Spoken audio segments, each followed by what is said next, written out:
کبھی اس سمت جاتی تھی کبھی اس سمت جاتی تھی، خیال آتا تھا بچے کا تو فوراً لوٹ آتی تھی۔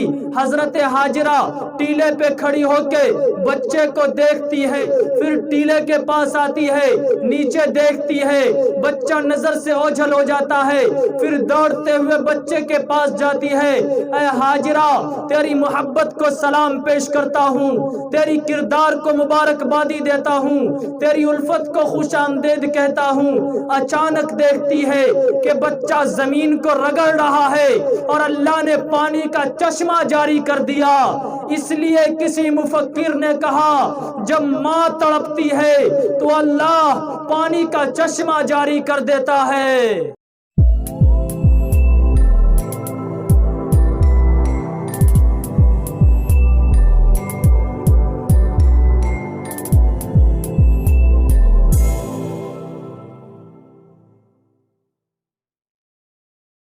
پدر بولا کہ بیٹا رات میں نے خواب دیکھا ہے، کتاب زندگی کا ایک نرالا باب دیکھا ہے، یہ دیکھا ہے کہ خود میں آپ تجھ کو ذبح کرتا ہوں، خدا کے حکم سے تیرے لہو سے ہاتھ بھرتا ہوں۔ یہ اسلامی ہجری اور کیلنڈر کا آخری مہینہ ہے جسے ذوالحجہ کہا جاتا ہے۔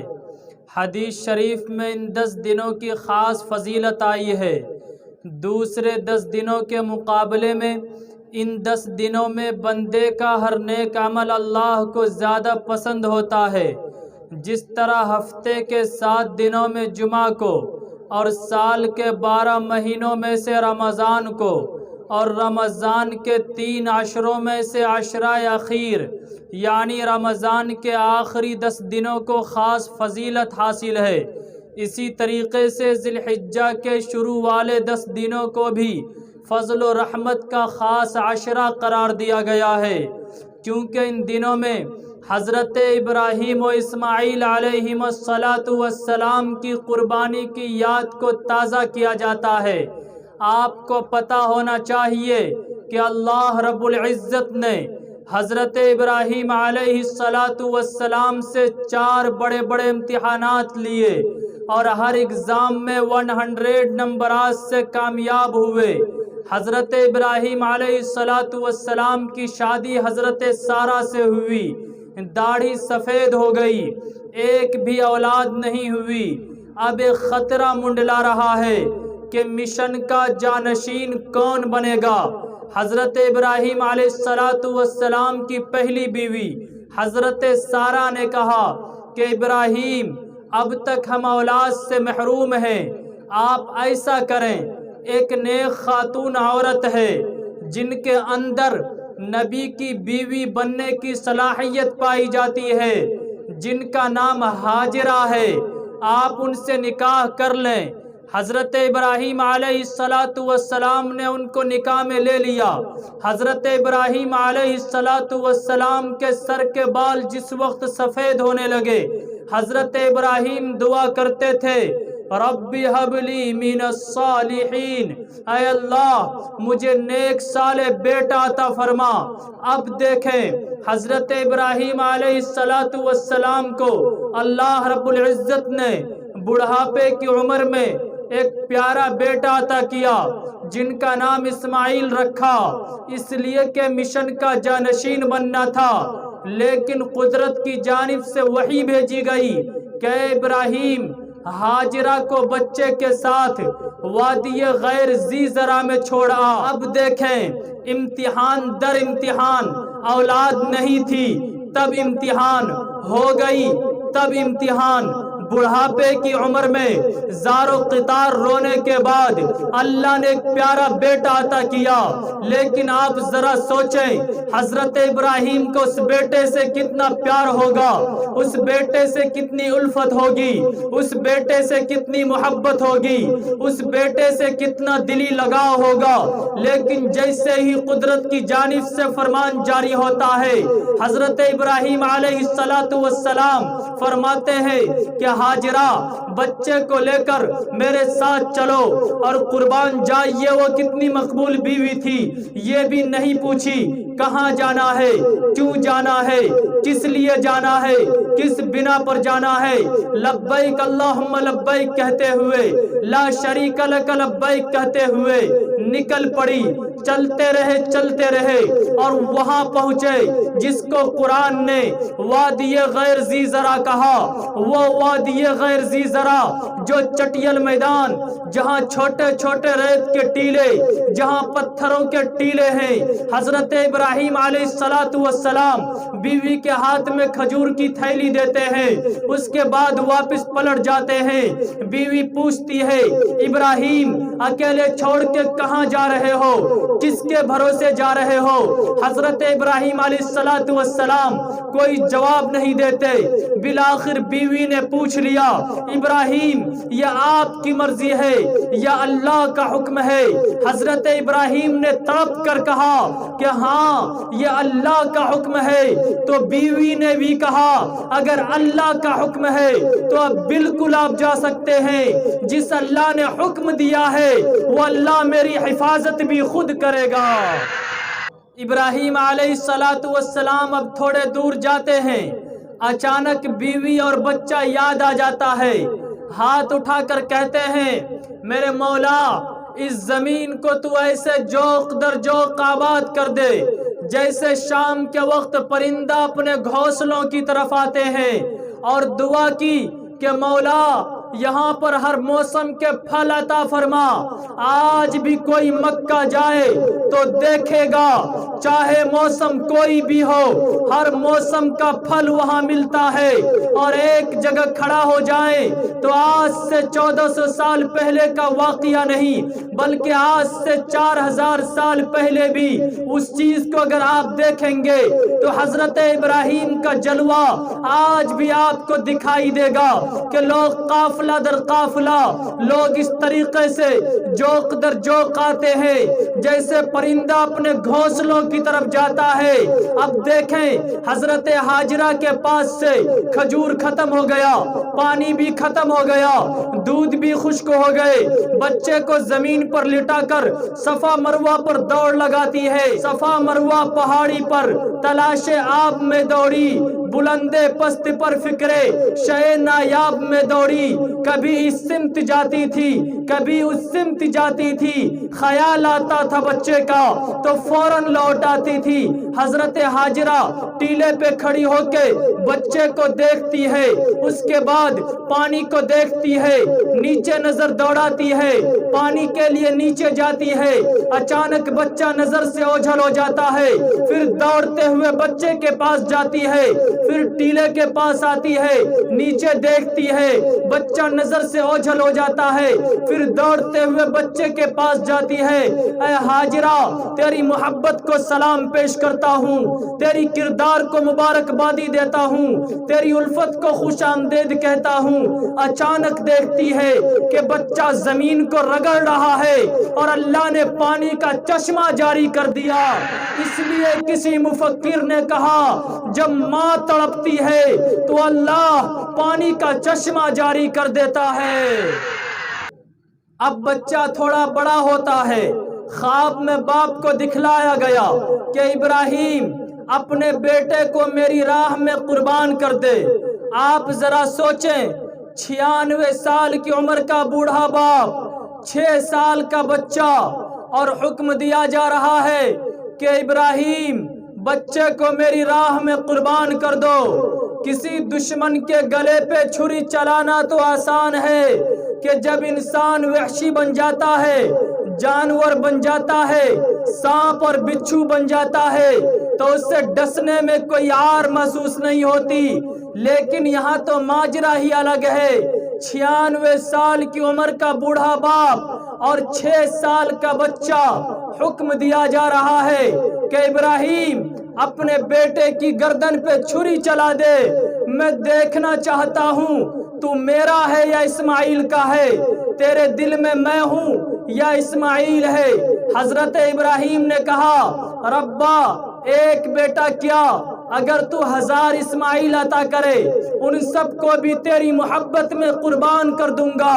حضرت ابراہیم اپنی بیوی سے کہتے ہیں کہ بچے کو تیار کرا دو، دوست کے یہاں لے کے جا رہا ہوں۔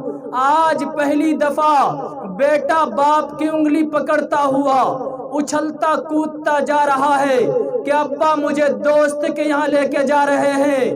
بیٹے کو یہ نہیں خبر کہ چھری کے نیچے سلانے لے کے جا رہے ہیں۔ جب ماں نے اکلوتے بیٹے کو سجا کر باپ کے حوالے کر دیا تو اب دیکھیں جیسے ہی نکلے تھے فوراً شیطان پہنچ گئے اور آ کر کہتا ہے کہ اے ابراہیم، ایک خواب پر اکلوتے بیٹے کو قتل کرنا کہاں کی عقل مندی ہے؟ حضرت ابراہیم نے کنکر اٹھایا اور مارا، 3 جگہ آیا اور تینوں جگہ مارا۔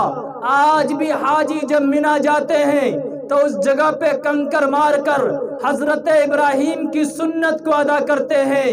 جب باپ پر تدبیر کام نہیں کیا تو بیٹے کے پاس گیا کہ تجھے پتا بھی ہے کہ تیرے ابو کہاں لے کے جا رہے ہیں؟ کہنے لگے ہاں ہاں میرے ابو دوست کے یہاں لے کے جا رہے ہیں، گھمانے لے کے جا رہے ہیں۔ کہا مغالطے میں مت رہنا، تجھے ذبح کرنے لے کے جا رہے ہیں، اللہ کا حکم ہے۔ تو حضرت اسماعیل نے بھی کہا کہ اگر اللہ کا حکم ہے ایک جان کیا خدا کروڑوں جان عطا کرے، قربان ہونے کو تیار ہوں۔ یہیں پہ آ کے علامہ اقبال نے کہا تھا کہ یہ فیضان نظر تھا کہ مکتب کی کرامت تھی، سکھائے کس نے اسماعیل کو آداب فرزندی۔ اب بیٹے پر بھی تدبیر نہ چلا تو اب ماں کے پاس گیا کہ اماں تجھے پتا بھی ہے کہ تیرا بیٹا کہاں گیا ہے؟ کہنے لگی ہاں ہاں ابو کے ساتھ گئے ہیں، گھومنے کے لیے گئے ہیں۔ کہا مغالطے میں مت رہنا، انہیں ذبح کرنے کے لیے لے کے گئے ہیں۔ کہا ہو نہیں سکتا۔ شیطان نے کہا کہ اللہ کا حکم ہے۔ تو حضرت ہاجرہ نے بھی کہا کہ اگر اللہ کا حکم ہے تو ایک بیٹا کیا خدا کروڑوں بیٹا عطا کرے، ان سب کو بھی خدا کی محبت میں قربان کر دوں گی۔ اب دیکھیں، اب مینا پہنچ کر باپ بیٹے سے مشورہ کر رہا ہے کہ بیٹا، پدر بولا کہ بیٹا رات میں نے خواب دیکھا ہے، کتاب زندگی کا ایک نرالا باب دیکھا ہے، یہ دیکھا ہے کہ خود میں آپ تجھ کو ذبح کرتا ہوں، خدا کے حکم سے تیرے لہو سے ہاتھ بھرتا ہوں۔ حضرت ابراہیم کہتے ہیں کہ بیٹا اللہ کا حکم ہے میں تجھے ذبح کر دوں۔ بیٹے نے کہا کہ میرے پیارے ابو جان، اگر اللہ کا حکم ہے تو آپ کر گزریے، انشاءاللہ آپ مجھے صبر کرنے والوں میں سے پائیں گے۔ ابو نے کہا کہ بیٹا تجھے پتا بھی ہے میں کیا کہہ رہا ہوں؟ بیٹے نے کہا کہ ہاں ہاں ابو جان، آپ کہہ رہے ہیں کہ آپ مجھے ذبح کر دیں گے تو آپ مجھے دنیا میں نہیں دیکھیں گے، میں اللہ کے یہاں چلے جاؤں گا، اللہ آپ سے بہتر ہے، مجھے دنیا کی جگہ جنت ملے گی، جنت دنیا سے بہتر ہے، لیکن ابا ایک کام کرنا، ذبح کرتے وقت میرے ہاتھ اور پیر کو رسی سے باندھ دینا۔ اس کی وجہ یہ ہے کہ جب آپ میرے اوپر چھری چلائیں گے تو میں تڑپوں گا، اور میرے تڑپنے کی وجہ سے کہیں میرا ہاتھ اور پیر آپ کو نہ لگ جائے، آپ کی شان میں گستاخی نہ ہو جائے، اس لیے آپ میرے ہاتھ اور پیر کو رسی سے باندھ دینا۔ دوسرا کام یہ کرنا ابا کہ آپ مجھے اوندھا منہ لٹا دینا۔ اس کی وجہ یہ ہے کہ جب میرے اوپر آپ چھری چلائیں گے کہیں ایسا نہ ہو جائے کہ بیٹا کی محبت خدا کی محبت میں آڑ بن جائے اور چھری چلنے سے رک جائے، اس لیے مجھے اوندھا لٹا دینا۔ لیکن ابا مجھے ماں کا غم ضرور ہے، آپ ایسا کرنا، کوئی فکر کی بات نہیں ہے، میرے اس کپڑے کو اتار لینا اور میری امی کو لے جا کے دے دینا، تاکہ جب بھی میں اپنی امی کو یاد آیا کروں میری امی اسے دیکھ کر صبر کر لیا کرے گی۔ اب سارے معاملات کمپلیٹ ہو چکے ہیں، باپ بیٹے کی گردن پہ چھری رکھ دیا، اللہ اکبر، کائنات ہل گئی، زمین و آسماں، مکین و مکان، شجر و حجر، زار و قطار رونے لگے، اور ادھر سے دیکھیں تو آندھیاں چلنے لگی، ادھر سے دیکھیں تو بجلیاں کڑک رہی ہے، بادل گرج رہا ہے۔ اللہ اکبر، یہ کیا ہونے جا رہا ہے؟ کہ آج پہلی دفعہ باپ اپنے بیٹے کی گردن پر چھری رکھ چکا ہے اور بیٹے کی اجازت سے باپ چھری چلانے کے لیے جا رہا ہے، لیکن جیسے ہی حضرت ابراہیم علیہ السلام نے اپنے بیٹے کی گردن پہ چھری رکھا اور انہوں نے کہا کہ اے میرے رب، کیا تم مجھ سے ناراض ہے کہ اسماعیل کی محبت نے میرے دل میں جگہ بنا لی ہے، لے اسماعیل کو تیری راہ میں قربان کرتا ہوں۔ اچانک میرے رب نے کہا کہ جبریل، ابراہیم اپنے بیٹے کی گردن پہ چھری رکھ چکا ہے، اس سے پہلے کہ چھری چل جائے تو جلدی سے جنت جا، وہاں سے دمبا لے کے آ اور اسماعیل کی جگہ لٹا دے۔ جبریل امی کہتے ہیں چھری رکھی جا چکی تھی، میں جلدی سے جنت گیا، دمبا لے کے آیا اور اسماعیل کی جگہ لٹا دیا۔ حضرت ابراہیم نے جب چھری چلایا، حضرت ابراہیم نے دعا پڑھی، اللہ اکبر اللہ اکبر۔ یہ منظر دیکھتے ہوئے جبریل امی بھی بول پڑے لا الہ الا اللہ واللہ اکبر، اور فوراً حضرت اسماعیل علیہ السلام نے کہا اللہ اکبر وللہ الحمد۔ حضرت ابراہیم علیہ السلام نے اپنے ہاتھ کو اٹھا کر وہ کہنے لگے کہ اللہ تیرا شکر ہے، لیکن جب نیچے نظر پڑتی ہے تو دیکھتے ہیں کہ دمبا ذبح ہوا پڑا ہے اور حضرت اسماعیل مسکرا رہے ہیں۔ قدرت کی جانب سے آواز آئی کہ اے ابراہیم، تو نے خواب سچ کر دکھایا۔ سعادت مند بیٹا جھک گیا فرمانے باری پر، زمین و آسماں حیران تھے استاد گزاری پر، عجب بشاش تھے دونوں رضائے رب عزت پر، تأمل یا تذبذب کچھ نہ تھا دونوں کی